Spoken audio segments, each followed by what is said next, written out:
नमस्कार, मैं हूं तृप्ता आर्य। इंडिया 18 में आप सभी का स्वागत है हमारे खास प्रोग्राम खास मुलाकात में। खास मुलाकात में आज हमारे साथ मौजूद रहेंगे Delhi police commissioner Shri S N. Srivastava ji, जिनसे हम बात करेंगे दिल्ली के खास मुद्दों पर।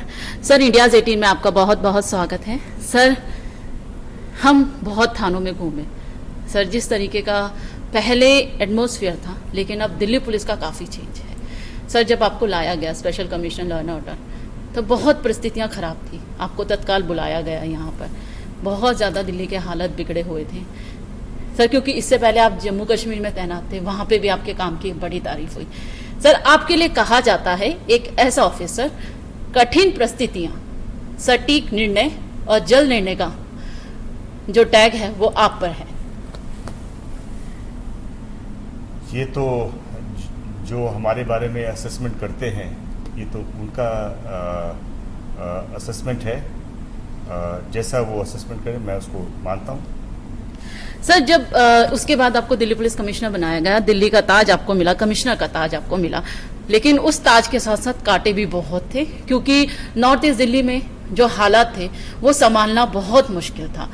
लेकिन आपने वो कर दिखाया। दिल्ली पुलिस एक नया रूप लेकर आई, अपना डर कायम रखा, अपना काम किया, लेकिन एक जो नया रूप निकाला दिल्ली पुलिस का, वो था दोस्ताना। ये कैसे कॉम्बिनेशन, क्योंकि बहुत पसंद किया गया लोगों ने। देखिए, पुलिस का काम बेसिकली जब कोई व्यक्ति परेशानी में हो तो पुलिस उस समय पिक्चर में आती है। तो हमारा काम है कि उसको जल्द से जल्द राहत पहुंचा सके। मेरा अपने दिल्ली पुलिस को यही मैसेज है कि हर एक व्यक्ति, हर एक पुलिसकर्मी काबिल हो, अपना काम अच्छी तरह से समझे, काम करे, और साथ में वो उसका जो व्यवहार है या उसका जो अप्रोच है वो मदद करने के लिए हो। अगर उसका अप्रोच मदद करने वाला हो तो बहुत हद तक अपने काम में कामयाब रहेगा। सर, अगर हम दिल्ली पुलिस के नीचे स्टाफ की बात करें, एक नया जोश उन पर है। कल हम कई थानों पर घूमे और हमने बिना बताए, हम माफ़ी चाहेंगे आपसे, हमने बिना बताए लोगों से बात करी, और उनका जो रिएक्शन था अपने प्रमुख को लेकर, जो एक परिवार का मुखिया होता है वो पूरी बागडोर संभालता है। मैडम, रिवार्ड का है। पहले तो थोड़ा टाइम लगता था, जब से सीपी साहब आए, हमारे डीसी साहब यहाँ से सीपी साहब के लिए लिख के भेज देना। मैं आपको पहले बता चुका हूँ कि 22 तारीख को मर्डर है, 23 तारीख के लिए हमारे एक ही पेज सैंक्शन करवा दिया डीसी साहब ने सीपी साहब से। हमें 3 दिन में हमें रिवार्ड के लिए। जी मैडम, बिल्कुल यही बात है। हमें 1 वीक के अंदर रिवार्ड मिल जाता है, हमें बहुत मतलब हमारा उत्साह बढ़ता है मैडम इससे। मैडम, सीपी साहब की तरफ से इंस्ट्रक्शन हुई, हमारे जॉइंट सीपी मैडम के साथ हमें काफ़ी बार देखा। हमारे मैडम, जॉइंट सीपी मैडम भी खुद नजफगढ़ थाने आई हैं। यहाँ खाना जब डिस्ट्रीब्यूट हुआ था, उन्होंने अपने हाथों से खुद डिस्ट्रीब्यूट किया है। मैं स्पेशली धन्यवाद दूंगा हमारे एंटोल्फोन से डीसीपी साहब का। इन्होंने भी इतनी मेहनत हमने आज तक नहीं देखी इस लेवल पर, जिन्होंने इतना आला अधिकारियों ने हमारा इतना साथ दिया है। हमारे नीचे से ग्राउंड लेवल पे इन्होंने आके हमारा साथ दिया है, चाहे वो आपस में क्राइम को रोकना हो, आपस में रिवार्ड बनाना हो। इन्होंने इतना हमारा साथ दिया है कि हम दिल से इनका धन्यवाद देना चाहेंगे। सीपी सर का और पीएचओ लेवल से जो कम्युनिकेशन है नीचे लेवल तक, काफ़ी नीचे तक पहुंच रहे हैं। ये फॉर एग्जांपल आपने देखा होगा कई सारा वीडियो कॉन्फ्रेंसिंग और करते जा रहे हैं, और फिजिकली अभी पूरा नहीं मिल सकते हैं, इकट्ठा होकर देख सकते हैं, but we are able to write from senior officer की तरफ से, पीएचओ लेवल ऑफिसर की तरफ से, इवन कांस्टेबल लेवल तक वीडियो कॉन्फ्रेंसिंग बातचीत चलते रह रहा है। एक तो संपर्क सभा वीडियो कॉन्फ्रेंस से हो रहा है, और सीपी सर की तरफ से कई सारा लोग जो सब डिवीजन और beat level officers, police officials तक बातचीत हो चुका है वीडियो कॉन्फ्रेंसिंग में। एसएचओ से लेकर बार बातचीत हो चुकी है। और एक और चीज़ मैं बताना चाहता हूँ, ये एक वेलनेस वेबिनार शुरू कर रखे हैं। हर हफ्ते और 2 हफ्ते में एक वेलनेस वेबिनार होते रह रहे हैं। इसमें वेलनेस वेबिनार में और कई सारा चीज़, अभी दिल्ली पुलिस का सो you can say that well-being, physical well-being और mental well-being, ये दोनों को चीज़ के बारे में काफ़ी ध्यान देते हुए कई सारा एक्सपर्ट्स को बुला के और नीचे लेवल पे इनसे इंटरेक्शन होते जा रहा है। So through that also people are, I mean Delhi police में काफ़ी satisfaction level you can say that has increased. लेकिन सर ये पहली बार ऐसा देखने में आ रहा है कि दिल्ली पुलिस का जो निचला स्टाफ है काफी जोश से भरा हुआ है। वो कहता है कि हम काम करते हैं, हमारा काम तुरंत सीपी साहब की नजरों पर आता है, बहुत खुश हैं, रिवॉर्ड मिल रहे हैं, प्रमोशंस हो रही हैं उनकी। तो कई लोगों ने मैसेज भी दिया, वो कहना चाह रहे थे कि ऐसा सीपी हमें बार बार मिले। देखिए, जहाँ तक पुलिस प्रमुख का सवाल है, मेरा फर्ज बनता है कि मैं जो हमारे पुलिसकर्मी अच्छा काम करें उनको मैं शाबाशी दूं, उनको इनाम दूं, और उनके वजह से ही दिल्ली पुलिस का जो छवि है वो ऊंचा रहेगा। तो मैं हमेशा चाहूँगा कि हमारे पुलिसकर्मी बिना किसी डर के और पूरे जोश के साथ में होश रखते हुए अच्छा काम करें, और अगर ये रहा तो आप ये माने कि दिल्ली पुलिस अपना काम बखूबी निकालेगी और लोग भी दिल्ली पुलिस से खुश होंगे। सर, क्योंकि कोविड का समय है, दिल्ली पुलिस ने कोविड के समय जब बहुत ज़्यादा परेशानी थी, लॉकडाउन था, बहुत अच्छा काम किया। एक स्लोगन भी मिला, दिल्ली पुलिस दिल की पुलिस। दिल से, वाकई में दिल से काम किया। काफ़ी लंबे लंबे समय वो अपने घर नहीं गए, अपने परिवारों से अलग रहे। कई पुलिस वाले कोरोना की चपेट में भी आए, कई मौतें भी हुई, 2-4। काफ़ी मनोबल उससे डरा था लोगों का कि जो एक सोशल मीडिया में अमित की जब डेथ हुई थी तो वो पिक्चर फैला था, तो उससे काफ़ी डर गए थे। लेकिन बावजूद उसके, क्योंकि आपने हिम्मत दिखाई तो पूरा पुलिस महकमा खड़ा हुआ। आप लोगों ने फोकस रखा दिल्ली पुलिस पर, क्योंकि थानों पर एसएचओ लेवल पर जो उनको प्रिकॉशन दी गई, जो उनको दवाइयाँ दी गई, जो उनको काढ़े दी गए, वो काबिल तारीफ है। क्योंकि पुलिसिंग को सुचारू रूप से उस समय चलाना बहुत बड़ा काम था, क्योंकि क्राइम को भी देखना था, उस पर भी लगाम लगाना जरूरी था। लोगों की मददगार के रूप में भी दिल्ली पुलिस सामने आई। देखिए, पब्लिक लाइफ में आप इसके बावजूद कि आप पूरी प्रयत्न करते हैं, कोशिश करते हैं कि सब चीज़ नियंत्रित रहे, अच्छा काम हो, फिर भी एक आध ऐसी अनहोनी घटना हो जाती है, जैसे कांस्टेबल अमित का, जिसकी देहांत हो गई थी शुरू में। उससे पहले से ही हम लोग बराबर से फ्रॉम स्टेज 1 हमने हमेशा ध्यान रखा वो कौन सी प्रोटोकॉल होनी चाहिए जो कि हर एक पुलिसकर्मी को मानना है। हेल्थ और इम्यूनिटी की बात करें, किस प्रकार से कोरोना फैले रही उसके बारे में, अगर किसी को अगर कोई सिम्टम्स हो तो किस प्रकार से उसको हम इलाज के लिए भेजें, आदि उसके परिवार के लिए भी किस प्रकार से हम काम करें, सब के बारे में काम हो रहा था। कांस्टेबल अमित कुमार अपनी जो बीमारी है उसको बहुत लेट स्टेज में बताया, और जब तक हॉस्पिटल में ले जाया गया उसकी देहांत हो गई थी। ये दुखद है, लेकिन हमारे लिए एक जिम्मेवारी है कि हम पूरी फोर्स को इकट्ठा ले चलें, और मैं ये मानता हूँ कि अगर फोर्स के बारे में सोचा जाए, उनके लिए काम किया जाए, तो फोर्स आपके साथ रहेगा और अच्छा काम करें। तो अगर हम इस चीज़ में कामयाब हैं तो बहुत अच्छी बात है। सर, क्योंकि माहौल ऐसा है, कोविड के साथ हमको चलना, अब धीरे धीरे इसका प्रभाव कम होता जा रहा है, हर जगह से लोगों को जानकारी दी जा रही है। सर, अब दिल्ली की बात करते हैं, क्योंकि दिल्ली का फोकस हर राजनीतिक तौर पे कहें या राजधानी के तौर पर कहें, सबका फोकस इसमें रहता है।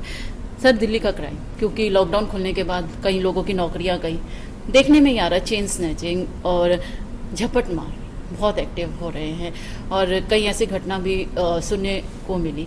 सर, दिल्ली पुलिस अब किस तरीके से इस चीज़ से निपटने के लिए तैयारी करी, क्योंकि अभी हमने देखा भी, और जैसे कि कई केसेस हैं दिल्ली पुलिस ने बड़े बड़े सॉल्व किए हैं। जैसे साउथ वेस्ट की बात करें, वहाँ पर एक लेडी को गोली लगी थी और वो केस जल्दी से सुलझाया।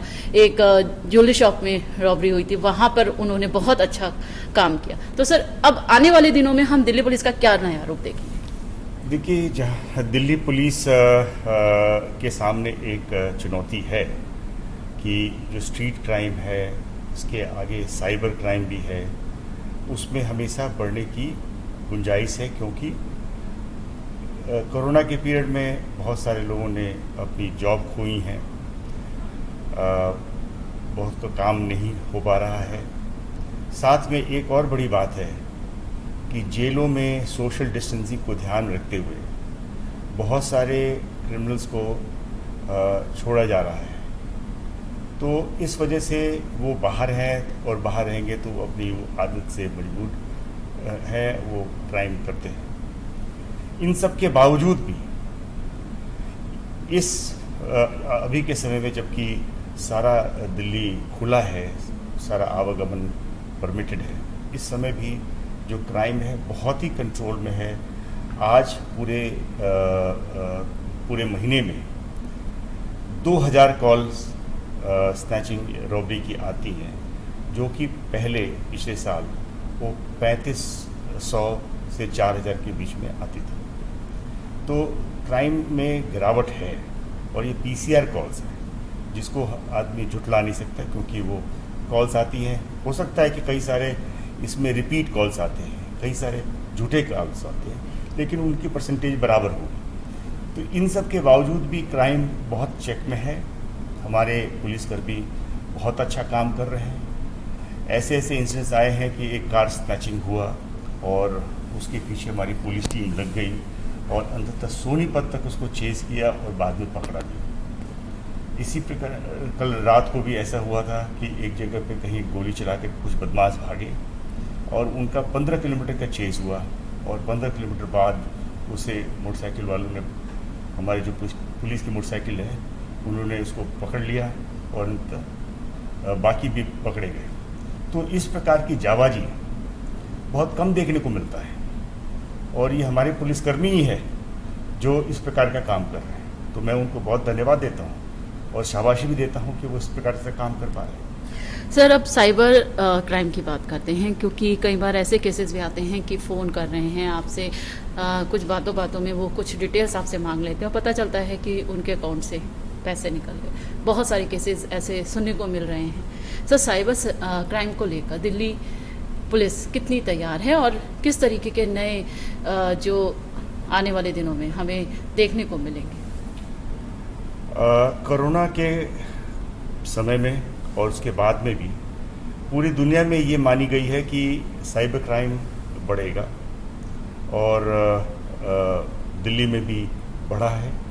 लेकिन अभी जुलाई के महीने में ऐसे नोटिस किया गया है कि वो कम हो रहा है। इसके लिए दिल्ली पुलिस के पास एक यूनिट है जिसको कहते हैं cyber crime prevention, detection and awareness unit, CyPAD कहते हैं उसको। वो सेंटर दिल्ली लेवल पे है, और इसके बाद हर एक डिस्ट्रिक्ट में एक साइबर क्राइम सेल है, और पुलिस स्टेशन में भी एक साइबर टीम है। तो वो लोग अच्छा काम कर रहे हैं। कुछ दिन पहले ही मुझे इस बात की सूचना मिली थी कि कुछ अफसरों को, जो पेंशनर्स हैं, उनको कॉल आया था, उनसे इस प्रकार की इंफॉर्मेशन मांगी जा रही थी जिससे साइबर क्राइम की जा सकती है। हमें जब सूचना मिली, हमने टीम भेजा, और अभी ये चूँकि इन्वेस्टिगेशन चल रहा है, तो मैं ज़्यादा नाम न लेते हुए मैं ये बताऊंगा कि हम उसमें भी कामयाब होंगे। सर, ट्रैफिक पुलिस की बात करते हैं। दिल्ली का ट्रैफिक हर किसी को परेशान करता है, लेकिन आपने एक नई पहल शुरू की है लेन ड्राइविंग की, और दिल्ली पुलिस, लोकल पुलिस और ट्रैफिक पुलिस को साथ मिलकर आपने एक नया मूवमेंट शुरू किया है, इंक्रोचमेंट को। और जो मार्केट में जो पार्किंग लगाते हैं गलत तरीके से, उससे काफ़ी दिक्कतें आती हैं। सर, इससे पहले नहीं देखा गया था लोकल पुलिस और ट्रैफिक पुलिस का आपस में तालमेल? जहाँ तक लेन ड्राइविंग की बात आप कर रही हैं,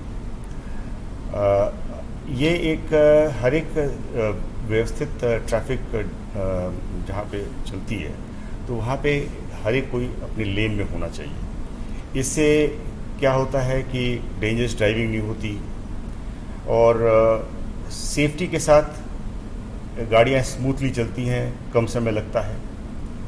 इसके लिए बहुत ज़रूरी है कि सड़क पे कोई गाड़ी पार्क ना हो, कोई इंक्रोचमेंट ना हो, ताकि अपने अपने सब लेन में रह सकें। तो इस चीज़ के लिए लेन ड्राइविंग एम्फसाइज किया गया है और अनऑथराइज जो इंक्रोचमेंट होता है या अनऑथराइज पार्किंग होती है सड़कों पे, उसको सफाई करने की पूरी मुहिम चल पड़ी है। इसके लिए लोकल पुलिस, ट्रैफिक पुलिस और भी किसी की आवश्यकता हो तो सब साथ मिल के काम कर रहे हैं।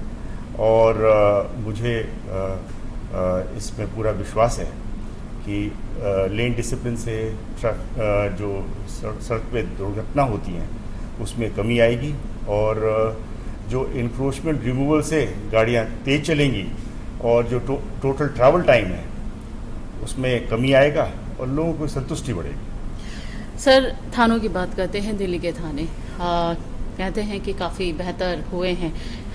अगर हम इन्वेस्टिगेशन और लॉ एंड ऑर्डर दोनों साथ लेकर चले, दिल्ली पुलिस के दोनों महत्वपूर्ण पार्ट हैं। सर, इन्वेस्टिगेशन में अगर हम थानों की बात करते हैं, एक आयोग कई बार हमें सुनने में मिलता है कि जो हमें फंड मिलता है काफ़ी डिफ़िकल्टी होती है उसको पास कराने में।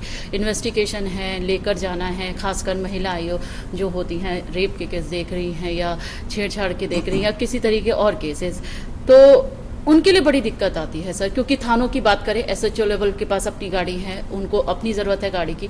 थानों में जो इन्वेस्टिगेशन को लेकर है, 1 या 2 गाड़ियाँ, तो वो कोई इजी मेथड नहीं हो सकता जो फंड रिलीज़ किया जाता है दिल्ली पुलिस की तरफ से।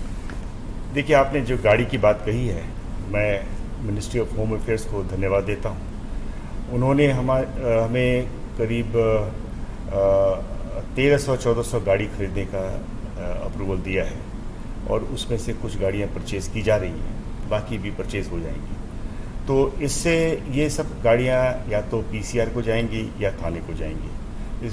इस प्रकार से गाड़ियों की प्रॉब्लम दूर होगी। साथ में ही इन्वेस्टिगेशन पर्पज़ के लिए पुलिसकर्मी जो इन्वेस्टिगेटिंग ऑफिसर हैं वो गाड़ी हायर कर सकते हैं जिसकी पेमेंट हो सकता है। ये मैं मानता हूँ कि कहीं कहीं पे ऐसी दिक्कतें होती होंगी कि जहाँ पे जो रीइंबर्समेंट होती है गाड़ियों के हायर करने का या इन्वेस्टिगेशन में, उसमें थोड़ी दिक्कतें आती होंगी। लेकिन इसमें साथ में ये भी ज़रूरी है कि जो भी उन्होंने खर्च किया वो जल्द से जल्द उसकी बिल सबमिट करें ताकि हम उसे जल्द से जल्द पे भी कर सकें। और इस बात पे और भी ध्यान दी जाएगी, अगर कहीं अगर कोई कमी है तो उसको दूर किया जाएगा।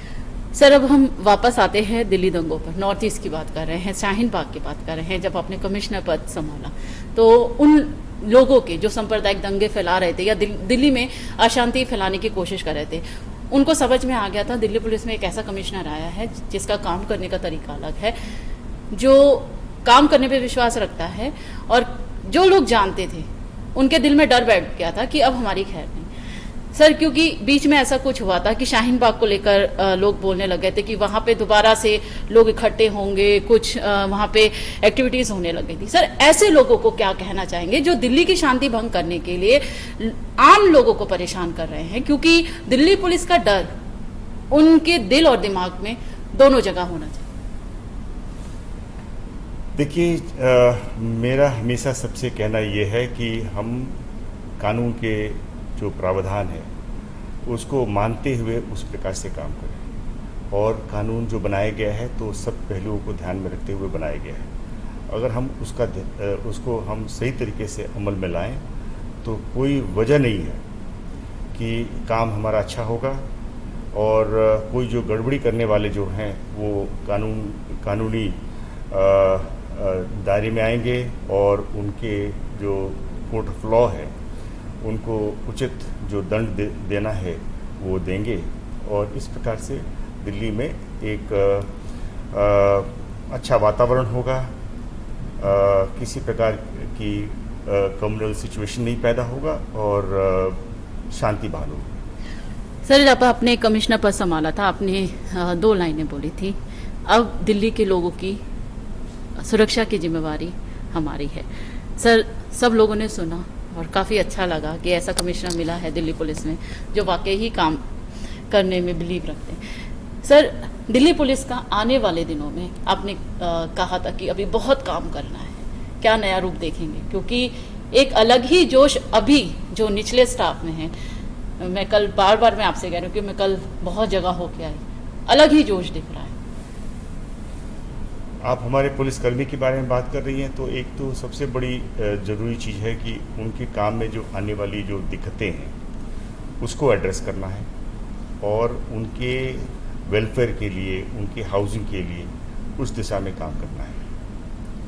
दूसरा, एक जो पब्लिक ग्रीवेंस है, एक किसी भी व्यक्ति को जिसको कोई परेशानी है तो उसको दूर करने के लिए हम लोगों ने एक बेहतर सिस्टम बना रहे हैं जिसमें हर एक शिकायत पे उसका समुचित उसका समाधान हो रहा है, ये उसमें देखा जा सकता है। और कंप्लेनेंट को बताया भी जाएगा कि आपकी कंप्लेंट पे क्या एक्शन लिया जा रहा है।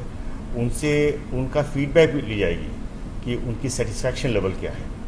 अगर हम कंप्लेनेंट्स के हर एक शिकायत को ध्यान से हम उसका समाधान निकालेंगे तो जाहिर है कि सेटिस्फैक्शन लेवल बढ़ेगा, और सेटिस्फैक्शन लेवल बढ़ेगा तो कंप्लेंट्स भी कम होंगी। ये हमारा मानना है। सर, कोरोना के दौरान आपने वीडियो कॉन्फ्रेंसिंग से सबसे आप जुड़े रहे, चाहे ऊपर लेवल की बात करें, नीचे लेवल की, आपने हर चीज़ पर फोकस रखा। सर, एक अलग सा जो माहौल था उस समय देखा गया।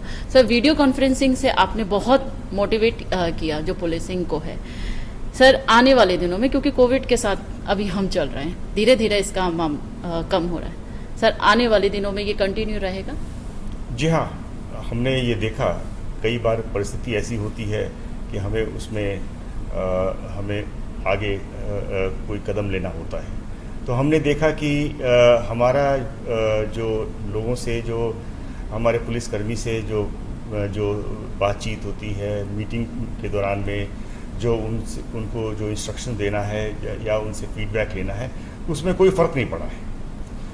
और यहाँ तक मैं बताऊं कि इसका हमने इन्वेस्टिगेशन में भी इसका इस्तेमाल किया है। अगर किसी कंप्लेनेंट को से बात करना है तो अगर आप आमने सामने नहीं बात करना चाहते तो वीडियो कॉन्फ्रेंसिंग से बात कर लेते हैं।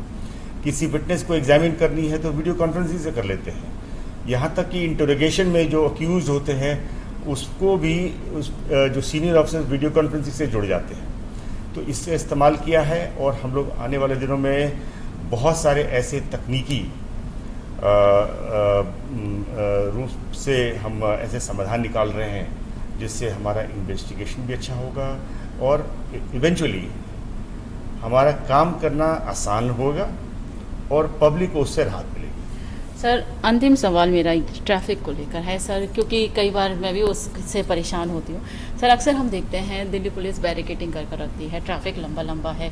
दिल्ली का ट्रैफिक वैसे ही लोगों को बहुत परेशान करता है, लेकिन बैरिकेडिंग होने से उसकी वजह से जो 1 घंटे का समय है 2 घंटे में तब्दील हो जाता है। सर, कोई ऐसी टेक्नोलॉजी नहीं है, क्योंकि हम बिल्कुल हाईटेक हो चुके हैं अभी पुलिसिंग में, तो कोई ऐसी टेक्नोलॉजी नहीं है जो बैरिकेडिंग से हम बच सके, क्योंकि सीसी कैमरे हर जगह लगे हुए हैं, पुलिसिंग बहुत एडवांस है। सर, वो बैरिकेडिंग सिस्टम क्या आगे भी कंटिन्यू रहेगा या कोई और समाधान निकाला जा सकता है इसका? देखिए, पुलिस बैरिकेड लगा करके चेकिंग करना हर एक कंट्री में होता है, और आखिरकार किसी को अगर आप चेक करना चाहते तो वही तरीका है।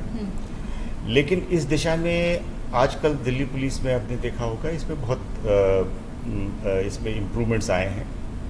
हमने यही कहा है कि जो चेकिंग है उसको इस समय पे किया जाए जब भीड़ ना हो। प्राइम टाइम में जो पीक आवर्स हैं उस समय चेकिंग न किया जाए, और चेकिंग करते समय इस बात का ध्यान रखा जाए कि बहुत लंबी क्यू न बन जाए। तो इस पे एम्फेसिस बराबर है। हमने कई बार ऐसा भी होता रहा है कि सड़कों पे बैरिकेड्स लगी हुई हैं और वहाँ पे उस समय पुलिस की तैनाती नहीं है।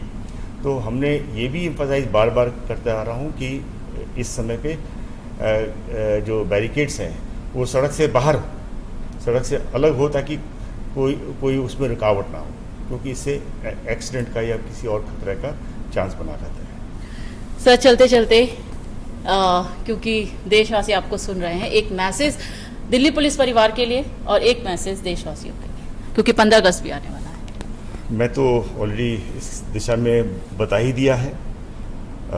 दिल्ली पुलिस परिवार को मैं यही कहना चाहता हूं कि वे इसी प्रकार से अच्छे काम करते रहें, ताकि हमें ज़्यादा से ज़्यादा समय मिले, ताकि मैं उनके कल्याण की दिशा में काम करूं।